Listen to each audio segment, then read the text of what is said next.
الرحمن الرحیم۔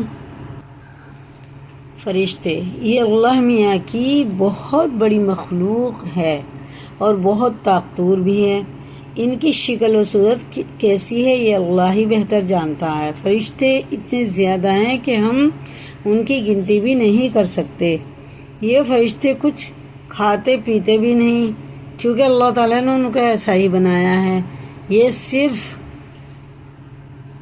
اللہ تعالیٰ کی عبادت ہی کرتے رہتے ہیں۔ لاکھوں فرشتے اس طرح عبادت کرتے رہتے ہیں جس طرح نماز میں کھڑے رہتے ہیں، اور قیامت تک اسی طرح کھڑے کھڑے اللہ تعالیٰ کی تعریف بیان کرتے رہیں گے۔ اسی طرح رکوع اور سجدے میں لاکھوں تعریفیں کرتے رہتے ہیں۔ اللہ میاں فرشتوں کے ذریعے دنیا کے مختلف کام لیتے رہتے ہیں۔ ان کے سب سے بڑے اور مشہور فرشتے حضرت جبرائیل علیہ السلام ہیں، جو ہمارے نبی صلی اللہ علیہ وسلم کے پاس وحی یعنی اللہ کا پیغام لے کر آیا کرتے تھے۔ جب اللہ تعالیٰ کا بندہ اکیلا یا مجمع ہو کر اللہ کی عبادت کرتے ہیں تو اللہ کے فرشتے بھی ان کے گرد جمع ہو جایا کرتے ہیں چاروں طرف، اور ان کی مغفرت کے لیے اللہ تعالیٰ سے دعا کرتے ہیں۔ بے شک اب اسی میں ہے شیطان، فرشتے بھی اور شیطان۔ اللہ تعالیٰ کی بنائی ہوئی مخلوق میں جن بھی ہیں جو ہم کو دکھائی نہیں دیتے، مگر جن ہم کو دیکھ سکتے ہیں، ٹھیک ہے نا۔ یہ اللہ نے انہیں طاقت دی، یہ بہت طاقتور ہوتے ہیں اور جہاں چاہے تھوڑی سی دیر میں جا سکتے ہیں۔ اللہ تعالیٰ نے آدمیوں کو مٹی سے اور جنوں کو آگ سے پیدا کیا ہے۔ یہ جنگلوں اور پہاڑوں میں رہتے ہیں۔ جنوں میں سب سے بڑا جن شیطان ہے، اس کا نام ابلیس ہے۔ یہ پہلے آسمان میں رہتا تھا اور اللہ میاں کی بہت عبادت کرتا تھا۔ اللہ میاں نے جب حضرت آدم علیہ السلام یعنی انسان کو سب سے بڑے باپ کو بنایا تو فرشتوں اور ابلیس کو کہا کہ ان کو سجدہ کرو، یہ اللہ کا حکم تھا۔ وہ سب فرشتوں نے اللہ کا حکم مانا اور انسان کو سجدہ کیا، لیکن شیطان نے سجدہ نہ کیا۔ اللہ میاں نے فرمایا کہ جب میں نے تجھ کو حکم دیا تو کس وجہ سے تو نے سجدہ نہ کیا؟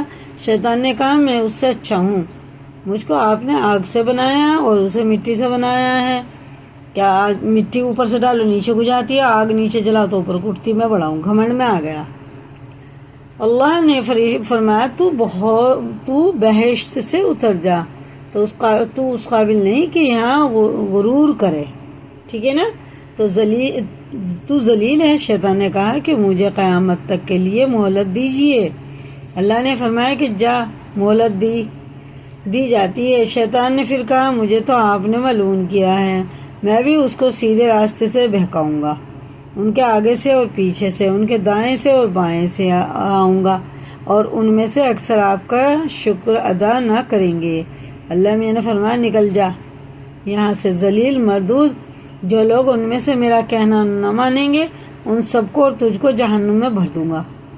بچوں، اس وقت سے شیطان ہم سب کا دشمن ہے اور چاہتا ہے کہ ہم اللہ کی عبادت نہ کریں، دنیا میں رہ کر اچھے کام نہ کریں، نمازیں نہ پڑھیں، ماں باپ کا کہنا نہ مانیں، جھوٹ بولیں، چوری کریں، کمزوروں کو ستائیں اور پریشان کریں، کسی کی مدد نہ کریں، تاکہ اللہ میاں سے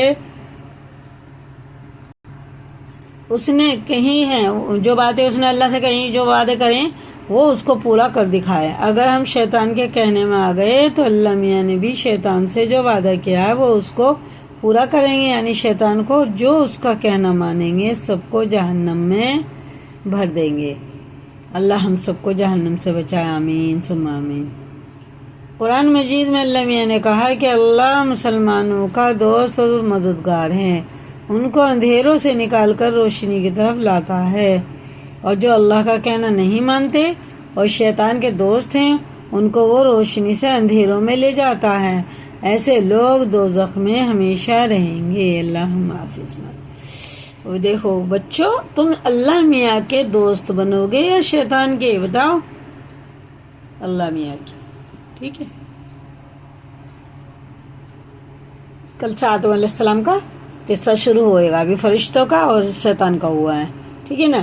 اسی کو یاد کریں لائک کریں، دوسروں کو بھی شیئر کریں، اگر نئے چینل پہ سبسکرائب کریں، ٹھیک ہے نا۔ اللہ تعالی ہم سب کو دین اسلام کو سیکھنے کی توفیق عطا فرمائے۔ اب ہمیں نبیوں کے بارے میں روز روز پتہ چلے گا، ہر نبی کے بارے میں روز بتائیں گے انشاءاللہ۔